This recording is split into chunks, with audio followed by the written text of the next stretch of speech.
Good morning, my Real News Midday TV family. Thank you so much for tuning in this morning for another news update for Thursday, September 18, 2025. And I'm wishing for everyone a wonderful and a productive day. And in the news this morning, alleged chat with a boyfriend through jail window lands a woman in court.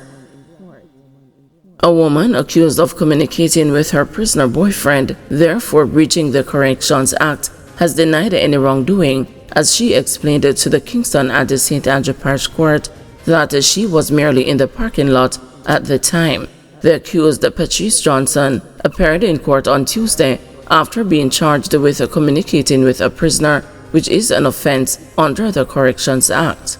According to police reports, Johnson was allegedly seen speaking to her boyfriend, who was in custody at the Constant Spring lockup, through a window at the facility. Two police officers reportedly witnessed the incident and filed a report.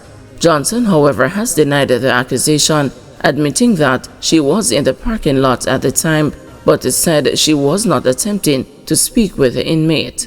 The matter is to return to court on November 21. PNP mourns the passing of Councillor Patrick Forrester. The People's National Party says it is deeply saddened by the passing of PNP Councillor Patrick Forrester, who represented the Petersfield Division in the Westmoreland Central constituency. Forrester died in a motor vehicle crash on Wednesday. Comrade Forrester's passing is a terrible blow to the party and to the people of Petersfield. He was a humble and a devoted servant, committed to uplifting his community and always putting people first. His work and his legacy will endure in the lives of those he served, and he will be sorely missed by his comrades, his community, and the wider Jamaican family, said PNP President Mark Golding. Meanwhile, PNP General Secretary Dr. Dayton Campbell remembered Councillor Forrester as a man who gave of himself wholeheartedly. Comrade Forrester lived among the people he served and gave of himself wholeheartedly. He was accessible, dependable, and deeply respected. His passing leaves a void not only in Westmoreland, but across the movement, and we extend our love and prayers to his family and all who are grieving this great loss, said Campbell. Member of Parliament-elect for Westmoreland Central, Dwayne Vaz, said, "I am heartbroken at the passing of my friend and colleague, Comrade Forrester. He was a pillar in our political and community work, always willing to go the extra mile for his people. The Petersfield Division has lost a champion, and I have lost a brother.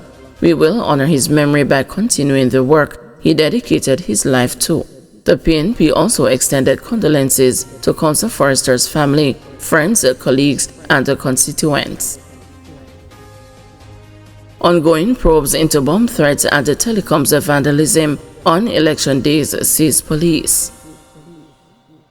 Police say investigations are ongoing into bomb threats issued to several government offices in late August on the same day as special voting for the recent general elections, as well as vandalism that disrupted communication lines on the day of the September 3 polls. We can confirm that these matters remain under investigation and are being treated with the utmost importance. The Counter-Terrorism and Organized Crime Branch is handling these cases with multiple avenues of inquiry currently underway, Dennis Brooks, senior communications strategist at the Jamaica Constabulary Force, told the news. When asked whether there was a connection between the two incidents, Brooks declined to comment, citing the sensitive nature of both investigations. He, however, noted that the JCF has successfully investigated similar bomb threats in the past, leading to charges and court proceedings, and emphasized that the current investigations will be pursued with the same rigor. We are working with various stakeholders and partners in the investigation of these matters, and so yes, in terms of bomb threats, we continue. In the past, we have investigated bomb threats, and we have secured the charges and placed individuals before the court, and will continue to investigate this one or these recent ones in like manner, he said.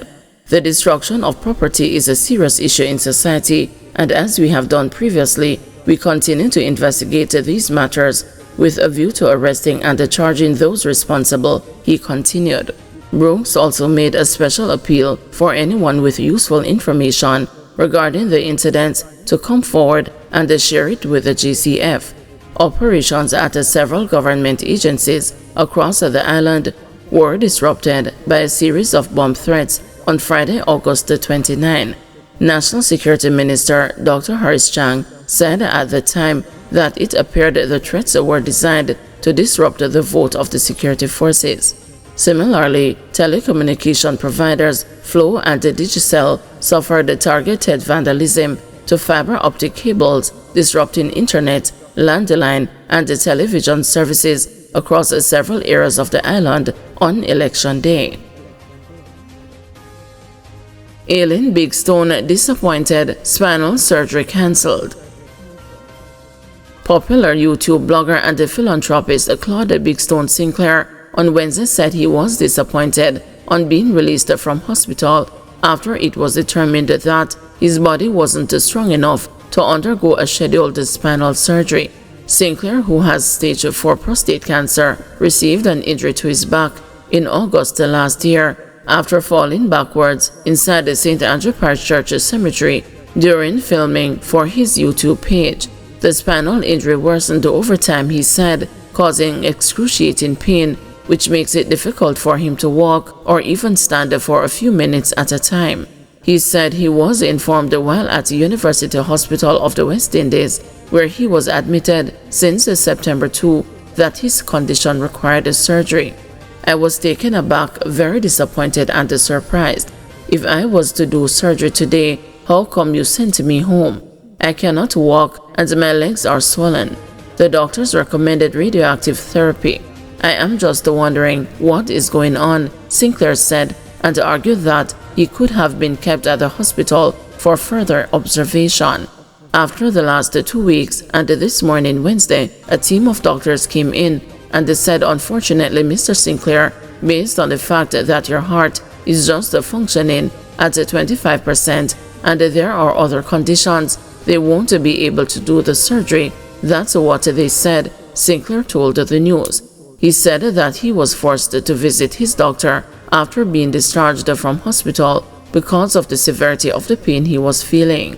Because I live alone, when I left the hospital, I asked my friend to drive me to see if I could find someone who could stay with me at home. I started experiencing a lot of bad feelings and pain, so I had to come and see my doctor. When I got here, my blood pressure was very low.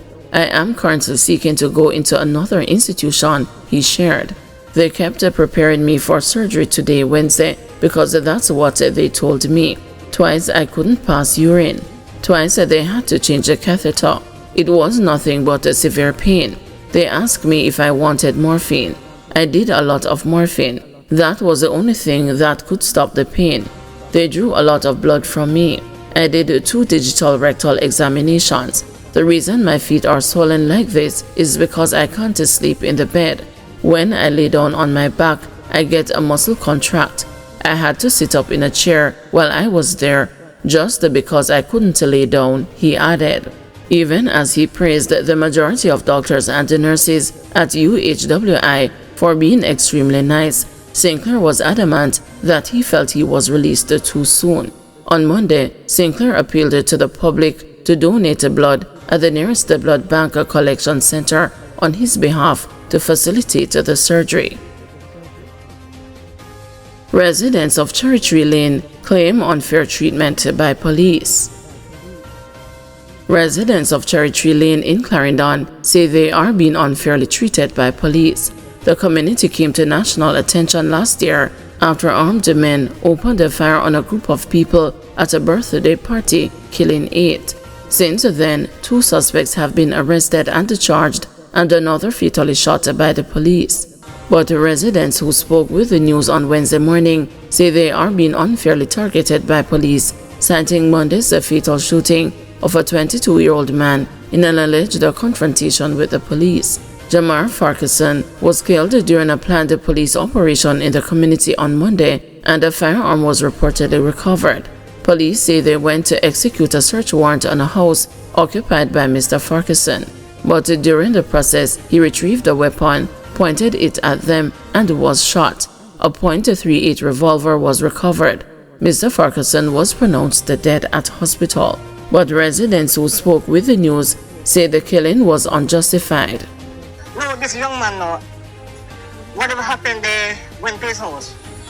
He opened the house for the police and he will get killed in his own house. There's not a shot being fired or a shootout. So nobody know nothing was going on. Nobody understand nothing. The police just title it. Everything just undercover. So we the community feel like, say, boy, we want justice. I want to get justice. And the police must be under control. Because it's the one who's supposed to serve and protect.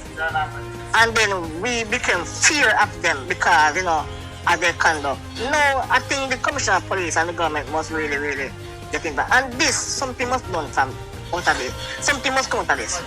Somebody must hold responsible for this. Me personally feel like right now better police there for the criminal. Let them do what they want to do. We feel safer with the criminal then. But then come here and where them people take the phone, them to house, do what them people do, gone, we're going to live to see the next day. But them a come, them a threaten we and tell us, yo, them a kill you. Them make sure I tell the plane, say anytime they ready, them a come and go and kill somebody, anytime, you know. So that definitely means, say, yo, I just wait for food return and family return, you know. And that's the thing with me have view right now, you know. Because basically every day they come out there, them a threaten somebody. Every single day them come out there and threaten somebody. They see you as a youth or see you as a male, they just feel like, say, yo, are you?